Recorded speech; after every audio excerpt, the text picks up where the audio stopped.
A bit of racing luck was involved, but that was a masterclass from Verstappen. Lance Stroll gave us the slapstick of the year. Pure comedy. Lando made an error in the formation lap. That can't happen. Hi there, Motorsport-Magazin.com friends and F1 fans. Welcome to the AvD Motorsport Magazine with Christian Danner. Yes, hello? Formula One has an absolutely insane weekend. A weekend for the history books, and Christian Danner is on a school-leaving trip. How were you able to do that? It's straightforward. You can watch the Grand Prix in Italy and enjoy it. I've been at home for a while now, and everything has been going smoothly. I haven't missed anything at all. Throughout the entire race weekend, I couldn't stop thinking about what would have happened if you were commentating on RTL. I truly believe we could have achieved a groundbreaking Jester record. Absolutely insane what was going on.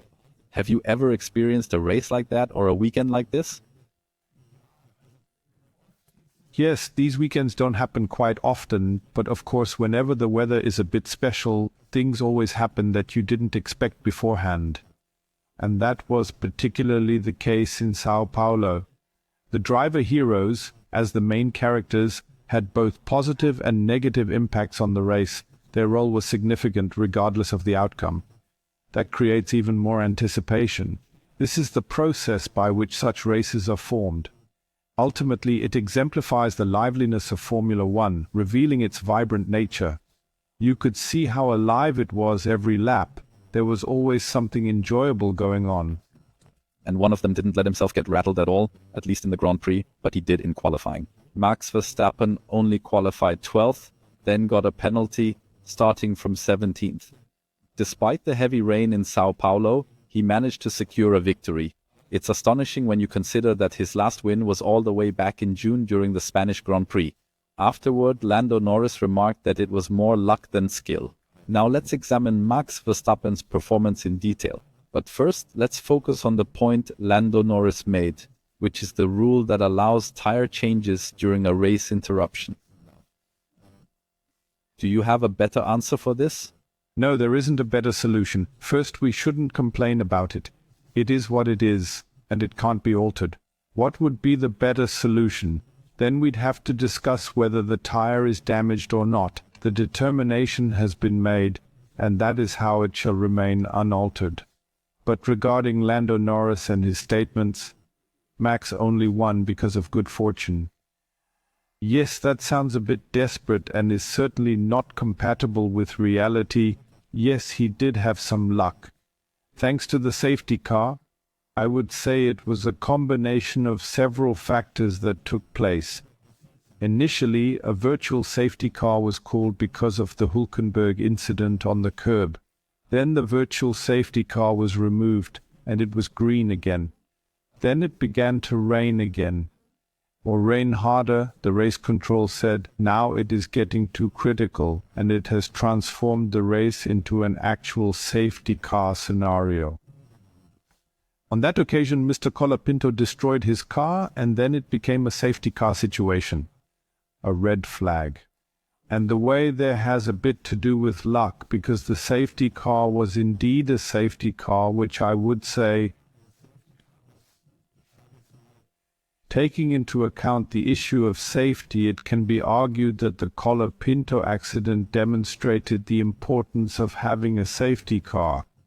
But there was a significant intervention in the race, for when we think about the fact that the two racing bulls changed to wet tires, the other two, Russell and Norris, stayed on dry tires, switched to intermediates, fresh intermediates. It was quite clear that this was the right choice, meaning not to use rain tires or intermediates, but to go with fresh tires instead. That the race control said, well, it's going to be slippery anyway, because those who have no tread left are in trouble. Certainly, one could make the argument that Lando Norris should consider himself fortunate for not continuing to drive, because you would have ended up wrecking your car. The arrival of the red flag was pretty standard, and everyone was aware of the rules that apply to it. Indeed, luck played a part, no doubt. Schaffer, you have to recognize what Verstappen accomplished.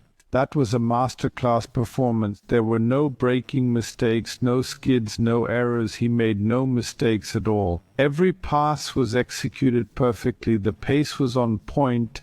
And in the end, he dominated the entire field. Using his excellent pace, he continuously set the fastest lap, building a substantial lead of around 13 or 15 seconds over Ocon and another driver. And then, just for good measure, another fastest lap. Honestly, there was definitely some luck. However, I must express my awe at Max's extraordinary talent. It was quite evident here. Very visible. Couldn't we perhaps also say that the luck was forced? Because Red Bull says, well, wait a minute, the conditions got worse, and actually it was almost foreseeable that there would be a safety car phase or a red flag. For instance, George Russell was summoned to the pits by Mercedes, but he intended to oppose the call, stating, folks, hold on, this is going to be aborted. Yes, this is the way it goes. You consistently gain further knowledge later on. Of course, it's simple. I'll remain outdoors, and as soon as the weather worsens sufficiently, they will take action to assist me. I think it was more a case of deciding to go for the classic, namely track positions before strategy. Track position means if I stay out, I'll be in a spot where Verstappen was, third I think, or something like that, definitely up front. And the two Alpines of course wanted to keep their track position, meaning their position on the track. In hindsight, everyone is smarter about the weather issue than they were earlier. This weather situation is then used to somehow rationalize the decision to diminish the luck factor, but instead to emphasize the strategic brilliance. Alright, for heaven's sake, I had a bit of luck there, but that's completely irrelevant. In motorsport or Formula One, such situations exist and you can complain as much as you want. That's simply the way it is and you have to cope with it. This wasn't the first time we saw that Verstappen is a very, very good rain driver. I remember many years ago, I think we actually discussed him immediately after the Grand Prix in Brazil and praised his exceptional rain driving technique that he had perfected. How can one driver perform so much better in the rain than everyone else? Is it just the car or is it the driver? Well, as always, a skilled driver performs well even in the rain. But the way Max handles it, mentally speaking, is also important, as the situation in the car is not very pleasant. You can't see where you're headed. You can only brake somewhat by instinct since visibility is so poor where you have to brake, and specifically, you never quite know in the pack, especially for Max, where the others are. So that's basically everything. It involves a great deal of emotion and driving experience. Stress management. The pressure that one experiences is quite significant. Every time I drive straight down them, I think, oh God, how do I brake now and not too hard, and not that the front wheels are stationary and that I can still steer well and I can't look along anyway and hopefully I won't hit anyone. And if you can turn all that off, there's Max, a guy who is there, has no issue with it. Then it's of course, provided that it is a good car, naturally, at the driver. The differences between Max and Perez can be observed when it's dry, but they are even more apparent when it's wet. You brought up Perez, and for him it was nearly another tragic episode, performance-wise. In terms of pace, this might be his finest weekend since Barco, or at the very least, a commendable weekend after a considerable period of time. However, in regard to earning points, it did not yield anything substantial, just 1 point in total. Yes, and above all, nobody looks at it anymore. I mean, Perez has that, he's ticked off. He just belongs where he rides around, and when he has a good day, we're all happy. This is mainly an issue with Red Bull's interests, as we have previously talked about several times here. The problem revolves around Red Bull. The fans hardly care about Perez anymore, even though, as you rightly pointed out, he wasn't that bad in terms of pace during the race. He even overtook and more. But indeed, no one really pays attention, and that's the outcome of the season's performance, not just the races. If he were brand new and fresh, people would say, oh great, he's really improving. Speaking of new and fresh, I wanted to briefly mention Mr. Berman and Colapinto. Driving in Formula One is much more challenging than we originally thought. Initially, Colapinto produced a significant amount of inferior work. And Berman, I don't even know how many times he got knocked out or made some mistakes. Yes, such things are part of the Formula One routine, and you have to deal with them somehow. It's not just a fair weather event. As we saw with Colapinto and Behrman, everything was good, the strategy was on point, and the tires held up. Full throttle attack, and it always worked. That's not the usual. Formula One also has races like this one in Brazil lined up. I would say that both of them had to become somewhat accustomed to the realities they were faced with. Yes, the display we witnessed from Behrman reminded us of Massa. The memory of Massa's remarkable rain race at Silverstone still lingers. Yet, as it does from a motorsport point of view, we need to change the subject. Max Verstappen displayed an exceptional race, deserving hours of praise. However, let's begin with acknowledging the remarkable performance he showcased. To set aside the topic of Max Verstappen, as your segment is coming up, and your questions under the hashtag AskAvD.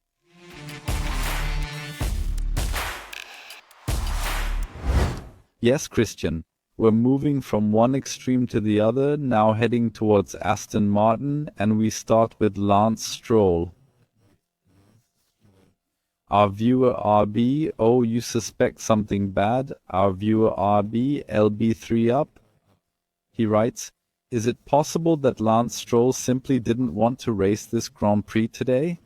Why else would he drive through a gravel trap when everything else was concrete? In my opinion, that was intentional to avoid racing. Hashtag Gravelgates.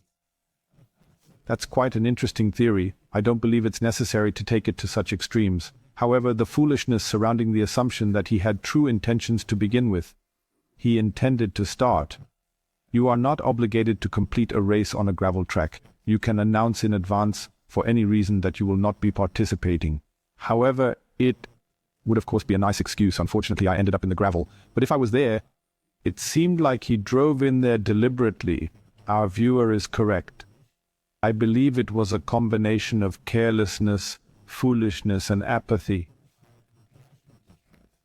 And that's something you can blame Lance for. He is indifferent towards everything in life. He doesn't care about anything. From the start on, I didn't have too many complaints about his driving skills in terms of speed. He wasn't that slow or isn't that slow. However, his basic attitude, do I enjoy what I'm doing? Do I even want to race in Formula One? Do I love motorsport? To be honest, that always needed questioning, and the answer was, I don't believe so. So if Christian Danner had been in the stands in Sao Paulo, he would have been chanting Drogo, Drogo, Drogo when Lance Stroll got stuck in the gravel. Yes, I watched the fans' videos online. They were obviously in stitches. I mean, it was a laughing matter, almost a comedy show. And of course, them shouting Drobovic makes sense, since we were in Brazil. But as we know ourselves, that's completely unthinkable, because the man who owns it is, of course, Mr. Stroll, who owns the whole thing. Let me put it this way. I don't want to evoke pity for Papa Stroll here. But it wasn't exactly pleasant, because when I see that I'm spending billions, I buy the best engineers in the world. I'm making an insane effort with a new factory and a Honda factory contract for the coming years. And then I have a driver who puts on a comedy, a slapstick performance, and that's my son. I am curious about how they discuss this at home, specifically in the living room. I think we can make some educated guesses about it now, but that's not humorous. We can smile about it from a distance and say, well, it's slapstick or foolishness or whatever, or indifference. But family-wise, I think, when weighing the investment against what the main employee of this team is doing, there's a clear discrepancy, I would say. I'd like to know how it goes at home in the living room or on the yacht or wherever. Yes, because you already... The yacht has a lounge? Since you brought up Aston Martin in general, there's a question from Roos. We choose Roos over other options, such as EU, to avoid attracting only a small number of Dortmund fans as viewers. Rio7so23 wants to ask, when will we notice the first changes at Aston Martin since Mr. Newey switched? It looks like it's going more backward than forward. We should mention that Newey is still contracted with Red Bull, not involved in the Formula One program, and will come to Aston Martin next year. But Newey isn't the only one. There are already high-ranking engineers working at Aston Martin now, but when will this yield results? Yes, that's a good question. I believe it will take some time. I mean, for someone like Adrian Newey, who truly has the ultimate insight into these matters, it will definitely take time for him to assess and grasp what's happening. And the other question is, will they even involve Newey for 2025, or will they tell him, look, you can check it out if you have any advice, but otherwise, focus on the 2026 car. Due to a newly imposed regulation, it is imperative that we align our thoughts towards the appropriate design for the vehicle in question. I can almost envision that the 2025 season will resemble this one. He is average, as comparable to the current one, and in 26, Adrian Newey could also implement what he can. Let's temporarily end our discussion about Aston Martin. I'm certain it'll dominate our conversations for the foreseeable future with great thoroughness. This weekend, I could almost feel sympathy for Fernando Alonso, not just for Papa Stroll and his son, and so forth. However, there was another driver who could almost evoke our sympathy, specifically Lando Norris. In the first segment of this issue, we lauded Max Verstappen and his masterclass. What is the situation with Lando Norris? In the sprint, he had to concede the victory to his teammate, and he has already admitted that he wasn't proud of it. Then it was thought, okay, he got the pole in tough conditions. And then such a race. Yes, so let's say it like this. When we take a look at it from the very start, it obviously began with some absolute mega blunders that he made there. Even though the traffic light isn't green yet, he just takes off because he thought it was appropriate. That really needed to be completed. Then Russell takes off next to him, which is the next blunder, and I thought, this can't be real. And that it actually, the punishment for the offense is barely severe, only $5,000 or whatever fee was imposed subsequent to the race. Honestly, our viewers know this, mostly in agreement with the stewards, because all the track limits and racing lines and so on. The rules were enforced with great consistency and strictness. What we saw there was quite suspiciously lenient. And to be honest, what upset me was those who are following closely will witness as he recklessly proceeds through the red light, while the rest of them imitate him, facing no consequences whatsoever, because they claim, yes, they were confused, irritated, or distracted, or something like that. Please understand, if another person violates a red light and I subsequently do the same, the light remains red. And I must honestly say, I believe the one following should also be penalized. They should also get a penalty. If I drive into the pit lane at 120 km/h when I'm only allowed to drive 80 km/h, that's too fast. If I maintain a speed of 100 and acknowledge that I was distracted by the person ahead, I'm still moving too quickly. And that's why I don't understand all of this, the whole drama. First of all, the mistake by Norris was really hard to understand. And those who stopped, like the Hülkenbergs and the Saubers and others, because there were indeed some who stopped back there quite obediently according to the rules, they should have typically been moved to the back of the starting grid, while those who stayed put, who followed the rules, should have been moved to the front of the grid. I didn't really grasp the steward's decision. I'm unsure about their conclusion. Norris's mistake was glaring, and it wasn't the only one in that situation. Then there was the proper race start, when they actually took off, when they were allowed to go. Russell immediately passed him.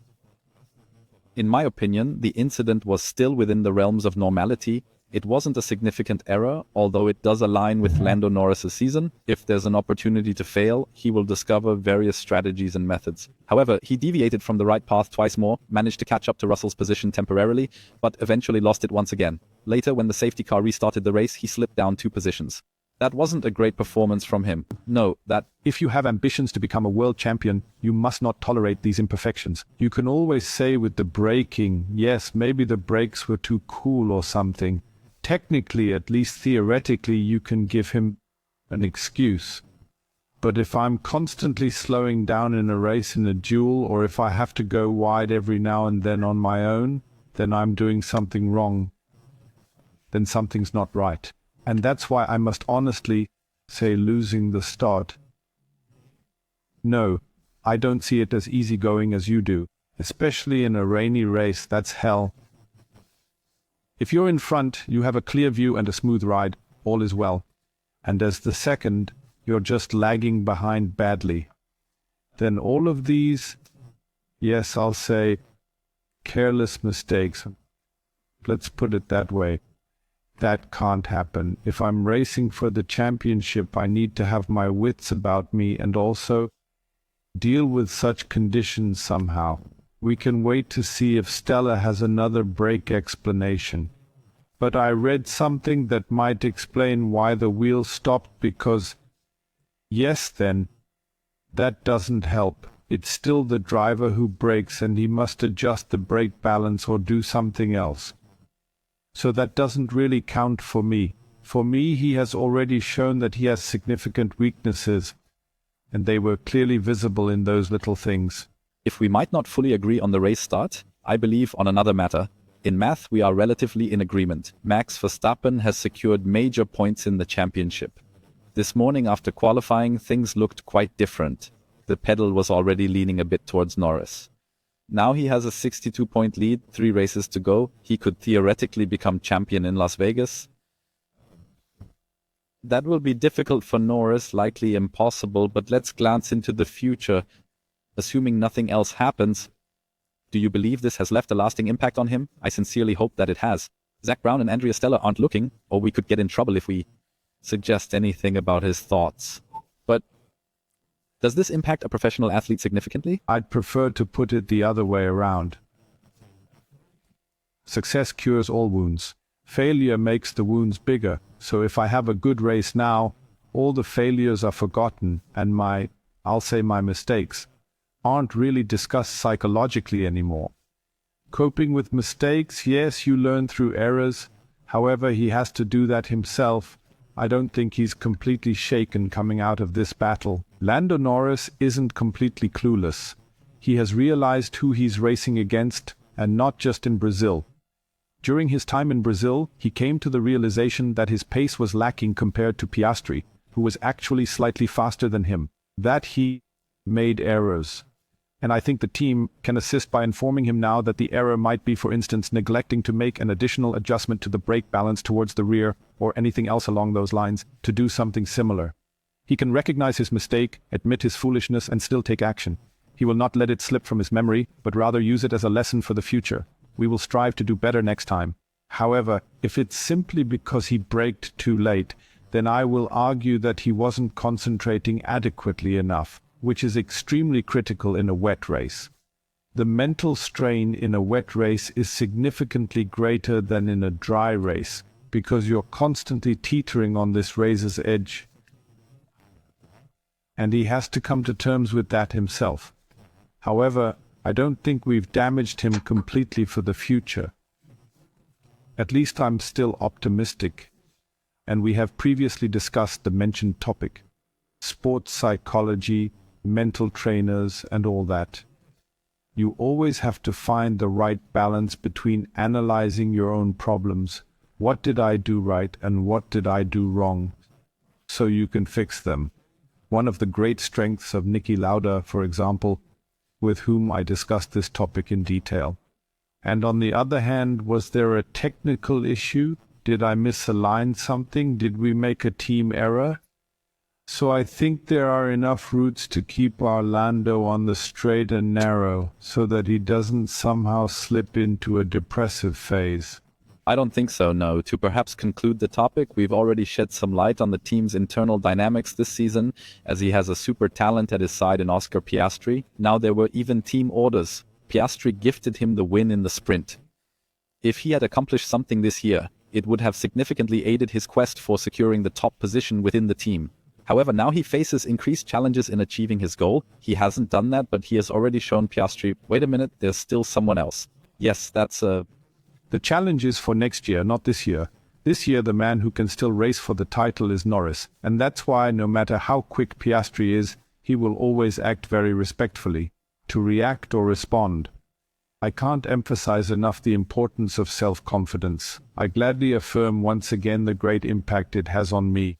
Success and everything that comes with it is the best remedy of a psychological nature for a race car driver. But if I notice that the other is faster, It's not really a balm for my wounds, rather it's somewhat the opposite. But I also believe that Lando Norris still has the opportunity in the next few races to show what he can do. I really don't want to lose my belief in him, as he is an incredibly talented and fast guy. Plus, he naturally found himself in a world of cotton candy. He didn't go through the tough years like George Russell did during his time at the Williams team. That was, okay, the McLaren wasn't always great, but he was still somewhat carried to where he is now. And now he wakes up and sees, oh, there are some really good competitors out there. And that includes some in really poor cars like Gasly and Ocon. They also had some luck on their side. But they did drive well in the Alpines. Yeah, if you want to become a champion, you have to beat the champion. And he has raised the bar to an astonishing height, not only in Brazil, but fundamentally. A nice closing remark on this topic, but we're not quite done with our video yet. No, there's still the ever-popular AvD Pit Stop. Mr. Christian, you joined us here in Graz at our video studio, and we had a bit of fun. Yes, it was terribly difficult what we always had to do. Christian Danner sketches circuits, and we have something wonderful ready for you. I have a clue for you. We recently went to an authentic traditional racetrack used for Formula One races, and perhaps it could be the location of our next visit. Try to make a guess what track this is, or if I'm being tricky, what it should be. I press hint. A truly unique track. Just like in the past there were only unique tracks. That has a very unique character. One track I remember is a personal favorite of mine, true to my heart. This start-finish straight. Right, then it went out, out, out. Keep going, keep going, keep going. So then it went back. So then it went in. Then you had there.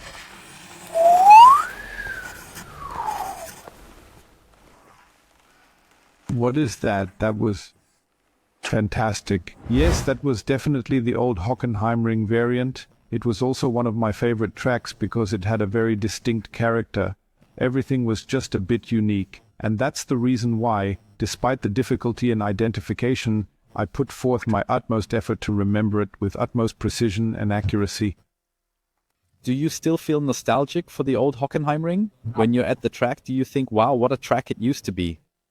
Indeed, I truly long for the former Hockenheimring for various reasons, particularly as it has undergone a process of being returned to its natural state. It was an amazing racetrack. It's also part of German industrial history, a cultural treasure. Just like the Nürburgring, the Hockenheimring is equally old, and it really shouldn't have been destroyed. That really hurt me.